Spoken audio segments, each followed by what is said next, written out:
Hello বন্ধুরা, কেমন আছো তোমরা সবাই? আশা করছি তোমরা সবাই খুব ভালো আছো। নতুন একটা ভিডিও নিয়ে আমি আবার আজকে তোমাদের কাছে চলে এলাম একটুখানি গল্প করতে। প্রথমেই আজ ঘোঁচুকে নিয়ে এলাম তোমাদের সামনে। দেখো কি কিউটের মতো বসে আছে না? আমি কথা বলছি বলে আবার আড়ে আড়ে আমার দিকে তাকিয়ে আছে। ওর এই তাকানোটা জাস্ট ফাটাফাটি। মানে ওকে নিয়ে আমরা সারাদিন এত পরিমাণে হাসাহাসি করি, ও অথচ বুঝতেই পারে না যে আমাকে নিয়ে কেন এরা এত হাসাহাসি করে।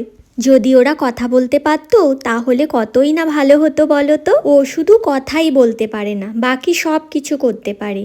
ও এমন ভঙ্গিমা করে, ওর ভঙ্গিমার সাহায্যেই বোঝা যায় ও কি বলতে চায়। জানো তো, আজ তোমাদের সঙ্গে একটা রেসিপি শেয়ার করব। চলো তাহলে যাওয়া যাক কিচেনে। এই দেখো, এখানে ছোলা ভেজানো আছে, এইগুলো আমাদের পাখিদের জন্য। জানো তো, প্রতিদিনের মতো আজকেও আমি বানিয়ে নিলাম একটু স্মুদি। এই স্মুদিটা আজকে বানিয়েছি একটু ওটস, ড্রাই ফ্রুটস, বানানা দিয়ে। এইটা খেতে কিন্তু দারুণ টেস্টি হয়, আর এটা খাওয়ার পরে অনেকক্ষণ কিছু না খেলেও চলে। তারপরে যদি টুকটাক কিছু খেতে ইচ্ছা করে তাহলে খাওয়া যেতে পারে, কিন্তু প্রথমে এটা খেলে এটা অনেক হেলদি আর অনেকক্ষণ পেট ভরা থাকে। চলো এবার তোমাদের রান্নার দিকে নিয়ে যাই। রান্নার জন্য প্রথমে আমি এখানে সব কিছু কেটে নিয়েছি, যেমন পনির কেটে নিয়েছি, টমেটো কেটে নিয়েছি, আর এখানে ফুলকপি আছে, আলু আছে, গাজর আছে, আর একটু কড়াইশুঁটিও নিয়ে নিয়েছি। প্রথমে আমি কড়াইয়ের মধ্যে সামান্য সাদা তেল দিয়েছি, সাদা তেলের ওপরে একটু মেথি ফোড়ন দিয়েছি, মানে গোটা মেথি। তারপরে আমি সব সবজিগুলো এর মধ্যে দিয়ে দিয়েছি, আর এতে যেই পেস্টটা দিচ্ছি দেখো কি সুন্দর কালারটা না। এই পেস্টটা বানাতে আমার যা যা লেগেছে সেইগুলো হলো টমেটো, কাজু আর কাঁচা লঙ্কা। এই পেস্টটা যখন সবজিগুলো হালকা ভাজা হয়ে যাবে তখন এই পেস্টটা এর মধ্যে দিয়ে অল্প নাড়াচাড়া করতে হবে। এই রেসিপিটা পুরোই ভেজ রেসিপি, এর মধ্যে না লাগবে পেঁয়াজ আর না লাগবে রসুন। এখানে আমি পনিরটাকে আগে হালকা করে ভেজে রেখেছিলাম। সামান্য পরিমাণ আদা বাটা এতে দেওয়া যেতে পারে। তারপর এতে আমি কাশ্মীরি লঙ্কা গুঁড়ো দিলাম, আর একটু দেব কাসুরি মেথি। এরপর আমি এর মধ্যে দিয়ে দেব সামান্য পরিমাণ চিনি।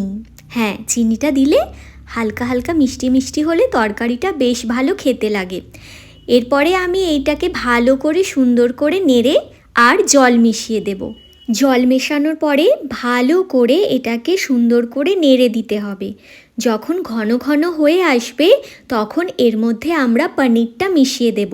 ততক্ষণ আমরা এটাকে একটু বয়েল হতে দেব। জানো তো, এই রেসিপিটা লুচি বা পরোটার সঙ্গে ভীষণ ভালো খেতে লাগে। এর মধ্যে আমি এবার দিয়ে দেব কড়াইশুঁটি। এর মধ্যে কিছুটা পরিমাণ কড়াইশুঁটি মিশিয়ে দিয়ে এটাকে সুন্দর করে আমি আবার ফুটতে দেব। তারপরে আমরা এর মধ্যে অ্যাড করব একটু ছোট ছোট করে কাটা ক্যাপসিকাম। ক্যাপসিকামটা দিলে এর গন্ধটা এত সুন্দর বেরোয়, সুন্দর লাগে। বাচ্চারা তো সবজি খেতে গেলে নাক সিটকায়, কিন্তু এইভাবে যদি ওদেরকে বানিয়ে দেওয়া যায় তাহলে ওটা এরা অনায়াসে আর ভীষণ মজা করে খাবে, আর বারবার বলবে বানিয়ে দেওয়ার জন্য। এরপরে আমি এর মধ্যে ভাজা পনিরগুলো অ্যাড করে দেব। পনিরগুলো সুন্দর করে দেওয়া হয়ে গেলে এটাকে আবার আমি কিছুক্ষণ নেড়ে নেব। নেড়ে নেওয়ার পরে এটাকে একটু চাপা দিয়ে রাখতে হবে, যাতে পনিরের মধ্যে পুরো স্মেল আর পুরো ফ্লেভারটা ওর মধ্যে চলে আসে। তারপর আর কি, ঢাকনা খুললেই রেডি। এবার লুচি বা পরোটার সঙ্গে সার্ভ করো। আমাদের পিকু এই রেসিপিটা ভীষণ পছন্দ করে। সিম্পল একটা রেসিপি, কেমন লাগলো তোমাদের অবশ্যই কমেন্ট করে জানিও। আজ তোমাদের সঙ্গে গল্প আমার এতটাই। তোমরা সবাই অনেক ভালো থাকো আর অনেক সুস্থ থাকো। টাটা, দেখা হচ্ছে পরের আরেকটা ভিডিওতে।